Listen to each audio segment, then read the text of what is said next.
Hai, Assalamualaikum warahmatullahi wabarakatuh dan salam sejahtera. Alhamdulillah, hari ini kita bertemu sekali lagi dalam kursus SSKC 2343 iaitu etika dan akta kaunselor. Okey, baik, kumpulan kami akan membentangkan berkaitan dengan kaunseling keluarga.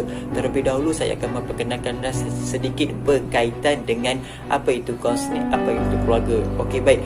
Dan mengikut Akta Kaunselor 1998 dalam kurungan Akta 580 menyatakan bahawa kaunseling merupakan satu proses sistematik untuk membantu perhubungan berdasarkan prinsip-prinsip psikologi yang dilaksanakan oleh kaunselor berdaftar itu sendiri mengikut kod etika kaunseling untuk mencapai sesuatu perubahan kemajuan dan penyesuaian secara holistik baik dan sukarela pada diri klien supaya perubahan kemajuan penyesuaian itu akan berterusan sepanjang hayat klien itu sendiri. Dan tambahan pula, kaunseling juga merupakan satu proses di mana untuk membina atau perhubungan untuk menolong yang lebih sistematik berdasarkan prinsip psikologi yang dilakukan oleh kaunselor yang berprofesional untuk menghasilkan perubahan, perkembangan dan penyesuaian peribadi klien yang lebih baik dan menyeluruh secara sukarela sepanjang hayat berdasarkan etika kaunseling itu sendiri iaitu perkama.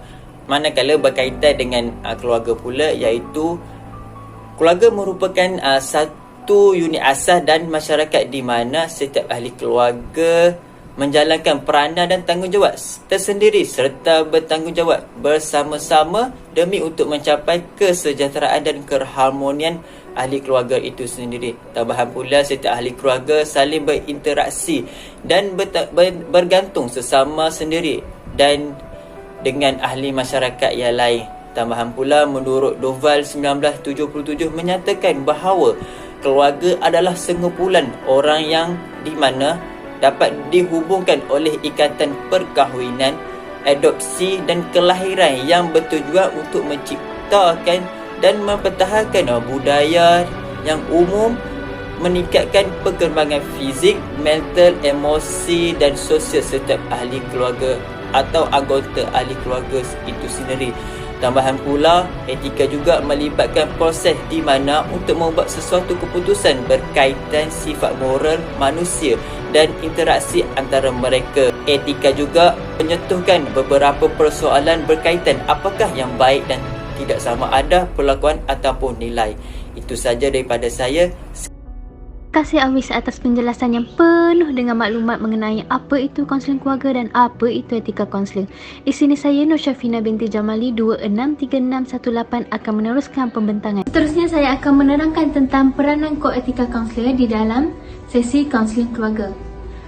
Peranan kod etika kaunseling ini bukan sahaja boleh digunakan di dalam sesi kaunseling keluarga, malah ia juga boleh digunakan di mana-mana sesi kaunseling termasuk sesi kaunseling keluarga, kelompok, individu dan kaunseling budaya atau lain-lain. Antara peranan kod etika kaunseling yang pertama adalah untuk melindungi klien daripada sebarang tindakan atau layanan yang tidak profesional daripada seorang kaunselor.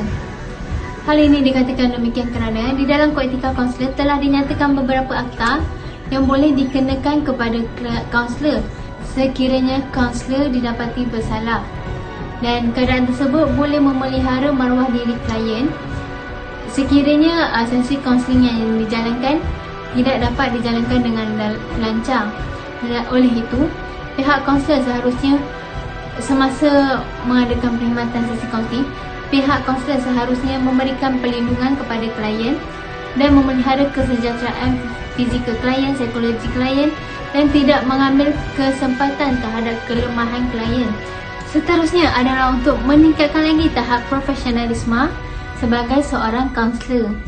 Ini kerana di dalam kod etika kaunselor telah dinyatakan telah menjelaskan bahawa kaunselor perlu menggunakan segala ilmu pengetahuan yang ada dan mengaplikasikan segala kemahiran yang ada untuk meningkatkan lagi kesejahteraan diri sebagai seorang kaunselor. Dan dalam masa yang sama, ia bukan saja boleh memberikan manfaat kepada diri sendiri, malah boleh memberikan manfaat kepada diri klien. Dan dengan adanya kod etika kaunselor ini juga, ia boleh memberikan satu gambaran imej yang positif terhadap kaunselor. Seterusnya, Kod etika kaunselor ini juga berperanan untuk dijadikan sebagai garis panduan kepada kaunselor untuk kaunselor memberikan perkhidmatan sesi kaunseling yang terbaik kepada klien. Ini kerana di dalam kod etika kaunselor tersebut telah dinyatakan beberapa perkara yang perlu dilakukan oleh seorang kaunselor dan perkara yang tidak boleh dilakukan oleh seorang kaunselor. Dan dalam masa yang sama, kod etika kaunselor ini juga telah disediakan mengikut ketetapan yang telah ditetapkan sebagai profession sebagai seorang kaunselor. Akhir sekali, peranan kod etika kaunselor adalah untuk melindungi kaunselor daripada perkara yang bukan daripada sebarang tindakan undang-undang yang bukan disebabkan oleh kesalahan kaunselor. Mungkin sepanjang sesi kaunseling keluarga dijalankan, berlaku perselisihan faham antara kaunselor dan klien yang menyebabkan ada klien yang cuba untuk menjatuhkan kaunselor. Dan dengan adanya kod etika kaunselor ini, ia boleh menjadi pelindung kepada kaunselor daripada sebarang tindakan klien yang cuba untuk menjatuhkan kaunselor. Seterusnya, saya akan serahkan perbentangan ini kepada kawan saya.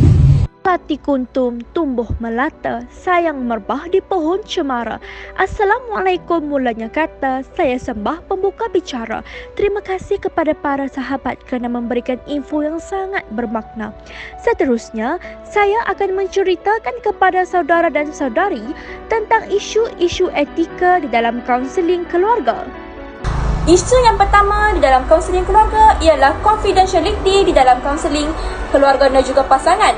Merujuk kepada Feltham dan Dryan pada tahun 2006, confidentiality ialah satu prinsip etika yang tidak membenarkan kaunselor untuk mendedahkan apa-apa maklumat klien kepada pihak yang tidak berkenaan. Prinsip ini bertujuan untuk memelihara kerahsiaan di antara pihak-pihak yang terlibat di dalam sesi kaunseling. Contoh kes kajian, Danish merupakan seorang remaja berusia 17 tahun telah dirujuk oleh ahli keluarganya iaitu Puan Yani dan Encik Daniel kepada kaunselor iaitu Puan Hasmah. Menurut ibu bapa Daniel, anaknya kelihatan sangat muram dan tidak bersemangat sejak kebelakangan ini dan prestasi akademiknya juga merudum berbanding sebelumnya. Setelah diteroka, Danish telah memberitahu rupa-rupanya dia telah putus cinta dengan teman wanitanya dan dia memerlukan sedikit masa untuk menghilangkan kesedihannya. Menurutnya, disebabkan beliau merupakan seorang anak emas, ibu bapanya seperti menjadi overreacting sedangkan dia hanya melalui fasa kesedihan dan fasa kehidupan yang biasa seperti remaja lain. Danish meminta kaunselor untuk merahsiakan perkara ini kerana dia faham dengan perangai ibu bapanya yang sering sekali overreacting dengan apa-apa sahaja perkara yang menimpanya. Setelah Danish keluar daripada bilik tersebut, ibu bapanya pula masuk. Ibu bapanya merayu-rayu meminta agar Puan Hasmah menceritakan apa sebenarnya yang terjadi kepada anak mereka. Oleh kerana berasa kasihan, kaunselor tersebut telah menceritakan apa yang telah terceritakan oleh kliennya kepada mereka. Ibu bapanya sangat terkejut dan bertambah risau. Mereka berasa sangat marah kerana wanita tersebut telah melukakan hati anak mereka. Daripada kes ini, kaunselor tersebut boleh dikenakan tindakan di bawah Seksyen 49 Akta Kaunselor 1998 dalam kurungan Akta 580 kerana telah melanggar etika kerahsiaan seperti yang termaktub di dalam Piawaian Amalan Kaunseling bahagian B, iaitu tentang kerahsiaan. Kaunselor haruslah bertanggungjawab untuk memelihara segala jenis maklumat yang diberikan oleh klien kepada kaunselor sepanjang sesi kaunseling, kecuali jika maklumat tersebut mendatangkan bahaya kepada klien dan juga di atas tuntutan undang-undang. Seterusnya, isu kedua yang dibincangkan di dalam isu kaunseling keluarga ialah Gender Sensitive Couples and Family Therapy.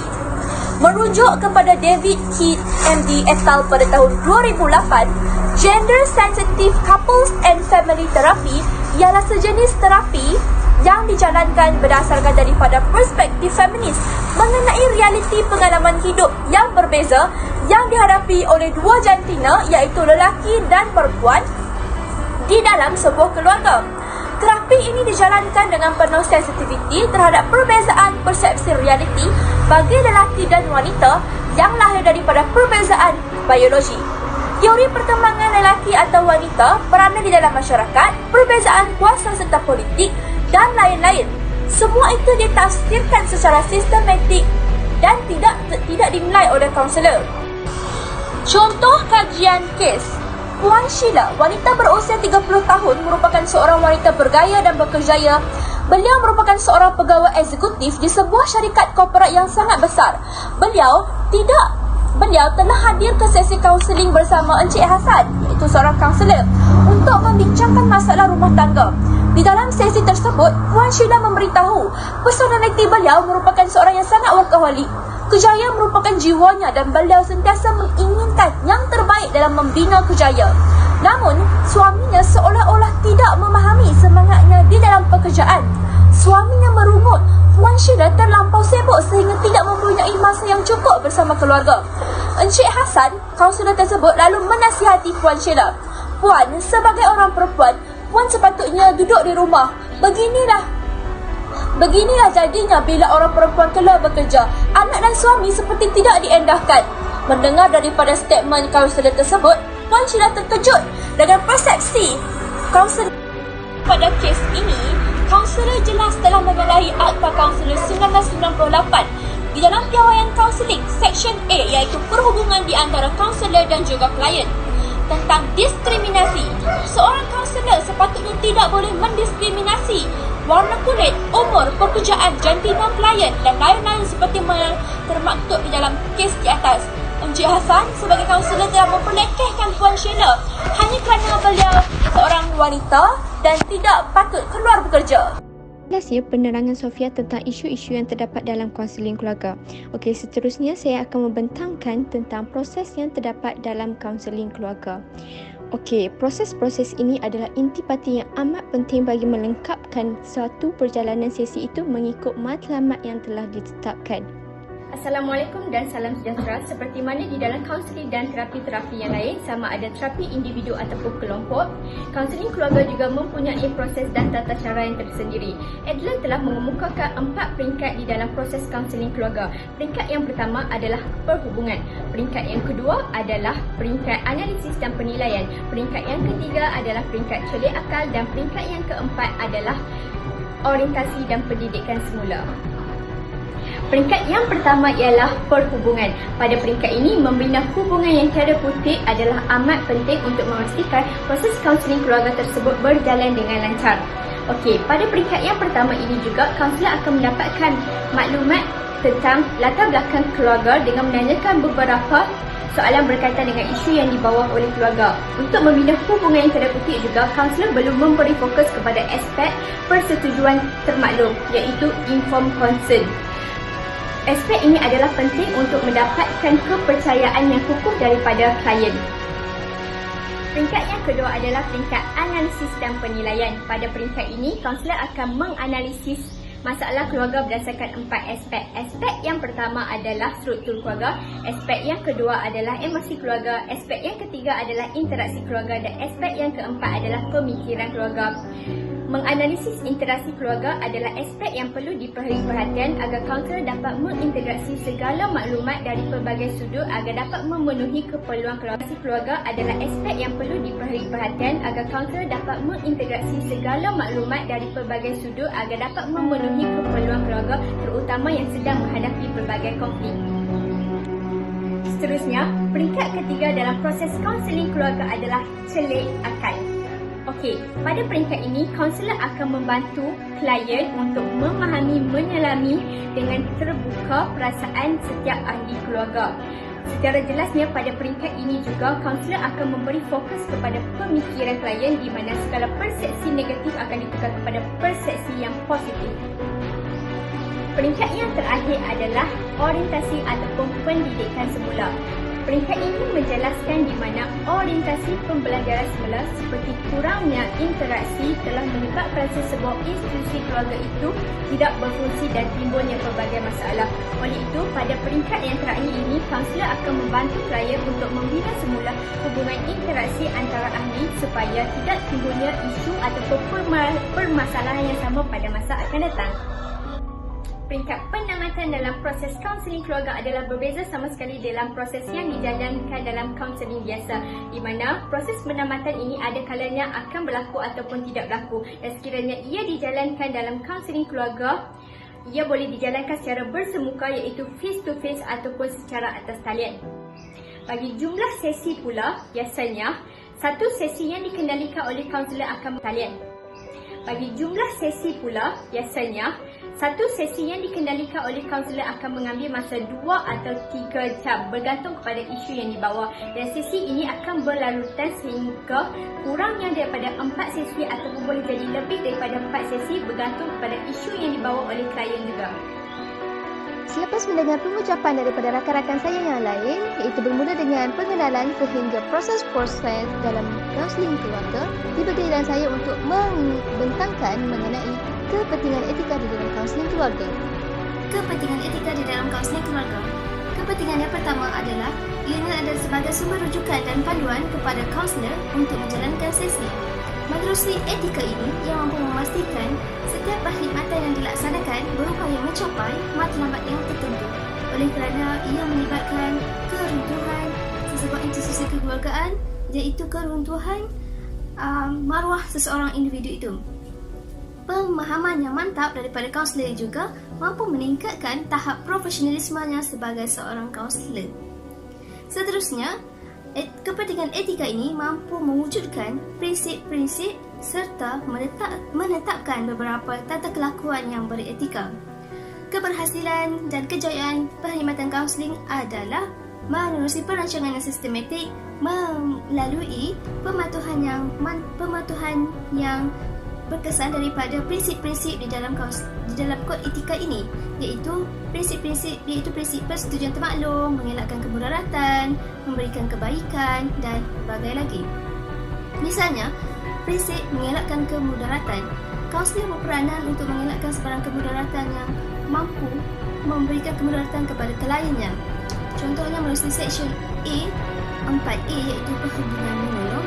Kaunselor hendaklah tidak mengeksploitasi kliennya serta tidak memandang rendah terhadap kliennya yang menciptakan tentang isu maruah kliennya yang tercela. Seterusnya, kepentingan etika ini adalah asas kepada pemprosesan maklumat dan aduan yang dilemparkan kepada kaunselor itu sendiri. Akta Kaunselor 1998 terdapat jawatan kuasa penyiasatan dan tata tertib, iaitu pada Seksyen 36(1) Prosedur Tata Tertib 4 yang mana terkandung lembaga mempunyai kuasa tata tertib terhadap kesemua kaunselor berdaftar jika terdapat pelanggaran terhadap kod etika kaunseling. Jawatan kuasa tata tertib ini apabila berpuas hati kaunselor yang berdaftar yang telah melanggar mana-mana kod etika akan didenda di bawah Seksyen 45(A), iaitu didenda tidak melebihi RM5,000. Dan kepentingan yang terakhir ialah ia mampu menjamin keselamatan klien, yang mana kaunselor diberikan penstrukturan, etika kerasaan diberikan keutamaan. Kaunselor bertindak untuk memberikan pemahaman yang mantap tentang etika kerasaan kepada klien. Klien mampu menciptakan satu nilai kepercayaan kepada kaunselor apabila memahami konsep etika kerasaan. Semua yang dibincangkan oleh klien itu mampu dijaga rapi oleh kaunselor. Terima kasih kepada rakan-rakan saya yang membentangkan berkaitan dengan kaunseling keluarga. Seterusnya saya akan masuk di segi kesimpulan berkaitan dengan kaunseling keluarga. Okey, baik. Apa yang saya buat dalam sari kesimpulannya dalam kaunseling keluarga adalah satu teknik psikoterapi untuk meneroka dan mencuba mengubah masalah emosi masa kini yang saling berkait dalam sesebuah keluarga dengan membantu ahli-ahli keluarga dalam sistem keluarga untuk mengubah corak interaksi mereka yang tidak berfungsi. Selain itu, dalam kaunseling keluarga juga terdapat 4 peringkat proses di mana yang pertama melibatkan penghubungan, analisis dan penilaian, celik akal dan orientasi atau pendidikan semula. Justru kaunselor juga perlu berperanan dalam memberi motivasi untuk mencari pendidikan bagi memajukan keluarga seterusnya di masa yang akan datang. Sekian, Assalamualaikum warahmatullahi wabarakatuh.